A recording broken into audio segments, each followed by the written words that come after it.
क्योंकि इन्हीं के द्वारा कम्युनिकेट कर रहे हैं। नेटफ्लिक्स, Amazon प्राइम और ऑनलाइन गेमिंग कुछ ऐसे गिने चुने सेक्टर्स हैं जिन्हें एक्चुअली में एक पॉजिटिव फायदा मिल रहा है यहाँ पे। रेस्टोरेंट इंडस्ट्री एक और one of the worst hit industries है। लोगों ने रेस्टोरेंट में जाना कम किया तो रेस्टोरेंट ओनर्स प्रॉफिट नहीं कमा पा रहे हैं, तो जो भी लोग रेस्टोरेंट में एम्प्लॉयड थे सब जॉबलेस हो रहे हैं। अब इतने सारे अलग अलग सेक्टर्स में अगर बिजनेस डाउन होगा तो कुछ गिनी चुनी कंपनीज को छोड़ के ऑलमोस्ट हर कंपनी को यहां पर नुकसान होगा। और अगर एक कंपनी को नुकसान होगा तो कंपनी पैसे बचाना चाहेगी, और कंपनीज पैसे बचाने के लिए करेंगी क्या?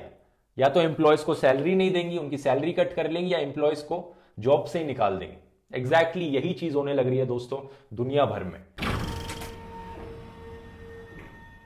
या तो एम्प्लॉयज की सैलरी कट करी जा रही है, या फिर उन्हें टेम्पररी या परमानेंटली जॉब से फायर कर दिया जा रहा है, ले ऑफ किया जा रहा है। फॉर एग्जाम्पल, टेस्ला ने अपने सारे एम्प्लॉयज की सैलरी 10% से कट कर दी है। मैरियट, वर्ल्ड की लार्जेस्ट होटल कंपनी, इन्होंने अपने सीनियर एग्जीक्यूटिव्स की सैलरी 50% से कम कर दी है, और कम से कम 10,000 वर्कर्स को ये टेम्पररी जॉब से निकाल रहे हैं। नॉर्वेजियन एयरलाइंस, स्कैंडिनेवियन एयरलाइंस ने अपने 90% एम्प्लॉयज को ले ऑफ कर दिया है। इंटरनेशनल लेबर ऑर्गेनाइजेशन ने प्रिडिक्ट किया है कि 38% of all employees in the world are either at risk of lay off और सैलरी कट। टोटल में 1 बिलियन से ज्यादा वर्कर्स प्रिडिक्ट किया गया है कि या तो उनकी सैलरी कट होगी या फिर उनको जॉब से निकाला जाएगा, और 2.7 बिलियन वर्कर्स डायरेक्टली और इनडायरेक्टली अफेक्ट होंगे किसी ना किसी तरह से इन कोरोना वायरस लॉकडाउन की वजह से। अब ऐसे में एक बहुत हाई चांस है कि आपको भी अपनी जॉब से निकाला जाएगा कुछ महीनों के लिए, या फिर आपकी सैलरी कट करी जाएगी। ऐसी सिचुएशन में आपके लिए क्या करना सही होगा? एक तो है कि आप रोज नेटफ्लिक्स पर नई पिक्चर देखकर अपना टाइम वेस्ट कर सकते हैं, या फिर आप इस समय को यूटिलाइज कर सकते हैं कोई नई स्किल सीखने में, कोई नई चीजें सीखने में। मेरे हिसाब से ये एक बहुत अच्छा डिसीजन रहेगा अगर आप अपने आप को इस समय को आप यूटिलाइज करेंगे अपने आप को अपस्किल करने में, ताकि जब सिचुएशन वापस नॉर्मल हुए, लोग वापस जॉब पर जाने लगे, तो आपकी स्किल्स बेटर हो बाकी इंप्लॉयज के कंपैरिजन में, और आप औरों से बेटर हो, आपको बेटर सैलरी मिल पाए, अपनी जॉब में ज्यादा अच्छा कर पाएंगे आप। ये करने का एक बहुत अच्छा तरीका है, आप YouTube पर फ्री लेसन सुन सकते हैं कोई भी नई चीज सीखने के लिए। जैसे कि आपको कोई नई लैंग्वेज सीखनी है, या आपको कोडिंग सीखनी है, या एनिमेशन सीखना है, पॉसिबिलिटीज इनफाइनाइट है। कोई भी आप नई चीज सीख सकते हैं अपने आप को बेहतर बनाने के लिए। लेकिन एक दूसरा तरीका है, अगर आपको और प्रोफेशनली अपने आप को बेहतर बनाना है, अपने आप को अपस्किल्ड बनाना है, अपग्रेड। अपग्रेड.com आपके लिए एक जरिया है प्रोफेशनली स्टडी करने का ऑनलाइन। इस वेबसाइट पे आपको दोस्तों पूरी की पूरी डिग्री मिल जाएगी ऑनलाइन। जैसे कि आपको किसी इंटरनेशनल यूनिवर्सिटी से एमबीए करनी है घर बैठे बैठे online, for example Liverpool university, Duke, mica, ये सारी यूनिवर्सिटीज अपग्रेड.com के साथ पार्टनरशिप में है, और पूरा का पूरा एमबीए का कोर्स आप घर बैठे बैठे ऑनलाइन कर सकते हैं इस वेबसाइट के ऊपर।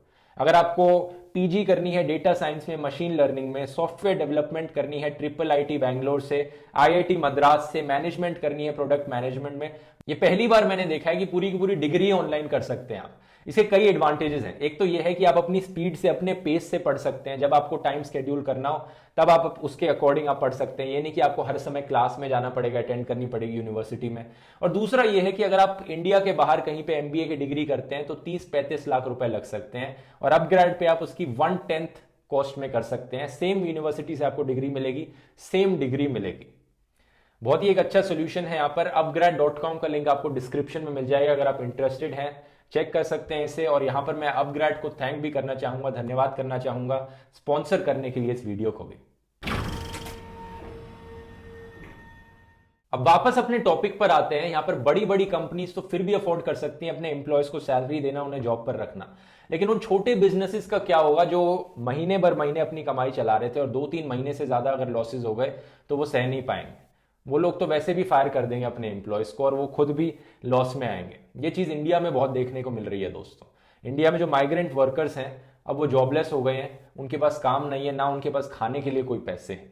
इसी रीजन से अब ऐसे केसेस सुनने को मिल रहे हैं कि ये माइग्रेंट वर्कर्स सड़क पे आ गए हैं, स्टोन पेल्टिंग हो रही है, अपनी सैलरीज की डिमांड कर रहे हैं कि हमें कम से कम ट्रांसपोर्टेशन दो ताकि हम अपने गांव वापस जा सकें। ये सूरत में ऐसा होते हुए देखा दोस्तों, जहां पर स्टोन पेल्टिंग हुई और ब्लॉक कर रखी थी रोड माइग्रेंट वर्कर्स ने। बाकी कंपनीज जिनके लिए वर्क फ्रॉम होम पॉसिबल है और एजुकेशन सेक्टर, इन एरियाज में दोस्तों इनोवेशन दिखने की बहुत हाई पोटेंशियल है इस रिसेशन के दौरान, क्योंकि ये कंपनीज और हमारी स्कूल्स, यूनिवर्सिटीज ये सब ट्राई कर रही है नए तरीके ढूंढने की, किस तरह से हम घर से काम करवा सकें, घर पे पढ़ाई करवा सकें, ऑनलाइन हम वीडियो कॉन्फ्रेंसिंग के थ्रू, वीडियो कॉल्स के थ्रू, ऑनलाइन स्ट्रीमिंग के थ्रू हम एक दूसरे से इंटरैक्ट कर पाएं, पढ़ाई को बदल पाएं। इससे हो सकता है आने वाले फ्यूचर में एक बड़ा शिफ्ट दिखे एजुकेशन सेक्टर में कि अब और ज्यादा ऑनलाइन क्लासेस हो रही हैं इस लॉकडाउन के खत्म होने के बाद भी। कंपनीज के द्वारा ऑटोमेशन का यूज इससे और ज्यादा तेज हो जाएगा और कुछ इकोनॉमिस्ट का यह भी मानना है कि इन लॉकडाउन के खत्म होने के बाद कमर्शियल रियल एस्टेट सेक्टर नीचे आ सकता है, क्योंकि बहुत सी कंपनीज रियलाइज करेंगी कि हम एम्प्लॉयज को आज वर्क फ्रॉम होम करा रहे हैं तो क्या जरूरत है उन्हें ऑफिस बुलाने की। जब ये सही तरीके से हो पा रहा है कि वो घर पे बैठे बैठे काम करते रहें तो क्यों हम उनकी ट्रांसपोर्टेशन का, ऑफिस को रेंट करने की स्पेस के पैसे दें जब सब घर पे बैठे ही काम कर सकते हैं। तो हम नहीं करेंगे। ऐसा हो सकता है कि बहुत सी कंपनीज ये रियलाइज करें और work from home he continue होता रहे। इस रीजन की वजह से कमर्शियल रियल एस्टेट के प्राइसेस नीचे आ सकते हैं। लेकिन इसके अपने डाउनसाइड्स भी हैं, क्योंकि मेंटल हेल्थ पे, प्रोडक्टिविटी पे और एफिशिएंसी पे लोगों की बहुत एक नेगेटिव इंपैक्ट पड़ सकता है रोज घर में रहने से, परमानेंटली घर पे काम करने से। वापस अगर हम आज की रिसेशन को 2008 की रिसेशन से कंपेयर करें, कुछ इकोनॉमिस्ट का यह मानना है कि शॉर्ट टर्म में प्रॉब्लम आएंगी लेकिन लॉन्ग टर्म में इतनी प्रॉब्लम्स नहीं आएंगी, क्योंकि आज से पहले जो रिसेशन हुई है दुनिया भर में वो सारी रिसेशन किसी ना किसी स्ट्रक्चरल इकोनॉमिक प्रॉब्लम की वजह से हुई है। लेकिन ये जो रिसेशन हो रही है बेसिकली वॉलंटरी चॉइस की वजह से हो रही है। कंट्रीज ने खुद डिसाइड किया कि हम लॉकडाउन करेंगे, लोग घर पे रहेंगे, लोग काम नहीं करेंगे, इसलिए रिसेशन हो रही है। लेकिन जैसे ही कंट्रीज लॉकडाउन को हटाएंगी, लोग वापस काम पर आ जाएंगे तो सिचुएशन वापस नॉर्मल हो जाएगी। इसी रीजन से कुछ इकोनॉमिस्ट का मानना है कि सिचुएशन जल्दी से वापस नॉर्मल हो जाएगी, इतनी बड़ी प्रॉब्लम्स नहीं होने वाली। और कंट्रीज ने खुद डिसीजन लिया है लॉकडाउन को लगाने का, तो कंट्रीज खुद डिसीजन भी लेंगी कि कैसे हम उस शॉर्ट टाइम के लिए लोगों को कॉम्पनसेट करते हैं जो लोग अनएम्प्लॉयड हैं, कंपनीज को सपोर्ट करते हैं जो कंपनीज खुद का बिजनेस नहीं चला पा रही। इसलिए अगर कंपनीज को सही तरीके से सपोर्ट किया जाए, लोगों को सही तरीके से सपोर्ट किया जाए तो ज्यादा नेगेटिव इंपैक्ट इसका नहीं आने वाला लॉन्ग टर्म में। और लॉन्ग टर्म में तो वैसे भी अगर आप हिस्टोरिकली देखेंगे, जब जब रिसेशन आया है उसके बाद इकोनॉमी ने बाउंस बैक किया है। इस चार्ट को देखिए यूएस के जीडीपी ग्रोथ रेट का, ब्लू शेडेड एरियाज आपको दिखाते हैं कब यूएस की इकोनॉमी में रिसेशन आया था। अब ये देखिए कि कितनी जल्दी इकोनॉमी ने बाउंस बैक किया रिसेशन के बाद। और एग्जैक्टली इसी रीजन से दुनिया भर की कंट्रीज ने अपने इकोनॉमिक रिलीफ पैकेजेस अनाउंस किए हैं कि कितना पैसा वो स्पेंड करेगी देश की जनता पर, देश की कंपनीज पर, ताकि वो उन्हें सपोर्ट कर पाए। लोगों के पास अपना खाने के लिए पैसे हो, अपना गुजारा चलाने के लिए पैसे हो, कंपनीज के पास अपना गुजारा चलाने के लिए पैसे हो, ताकि कंपनीज बंद ना हो। इसमें बहुत सी अलग अलग कंट्रीज ने अपने अलग अलग पैसे स्पेंड किए हैं, लेकिन यूएसए नंबर 1 पे है जिसने 11% ऑफ अपना जीडीपी स्पेंड किया है अपनी जनता को मदद करने के लिए, $2.3 ट्रिलियन। सेकंड नंबर पे है जर्मनी, 4.9% अपना जीडीपी स्पेंड किया, $189 बिलियन। फिर चाइना $169 बिलियन, ऑस्ट्रेलिया $133 बिलियन। सब कंट्रीज ने अराउंड 8 to 9%, 10%, कहीं 11% जीडीपी इस इकोनॉमिक रिलीफ पैकेज में डाला है। फॉर कंपैरिजन इंडिया ने भी कुछ ज्यादा नहीं किया है, सिर्फ 0.8% जीडीपी रिलीफ पैकेज में डाला गया है, जनता की मदद के लिए डाला गया है।